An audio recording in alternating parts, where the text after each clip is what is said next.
Labas vakaras, ponas Augustinai Mileška. Gerbėmieji Klaipėdos krašto ir Žemaitijos krašto vairuotojai.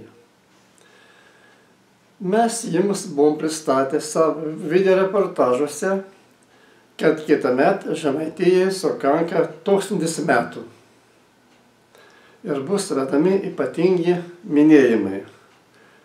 Ir sakėme, kad mes pradėjome Žemaitijos prisikėlimas antros dalies knygos formavimą video reportažais, imant įdomius video reportažus iš įdomiausių Žemaitijos asmenybių, talentingiausių asmenybių ir geografinių vietų.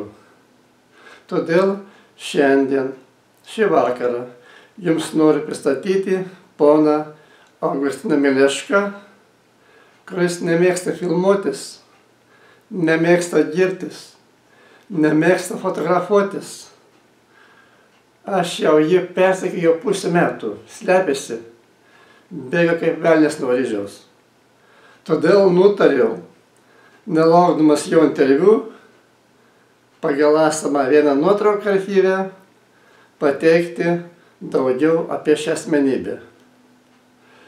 Augustinas Mileška dirbo Klaipėdoje, Šilutės plente šalia serviso automobilių parduotuvės vedėjų. 40 metų išdirbo vedėjus, vaizduojate?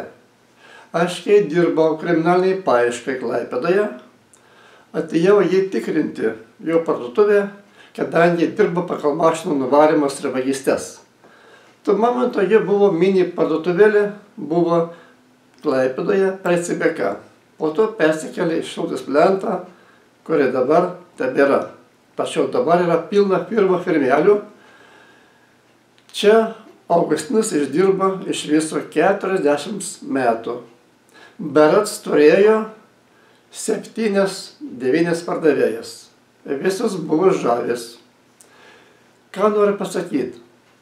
Tais laikais nebuvo detalių nei Maskvičiui, nei Žiguliui, nei Zazų.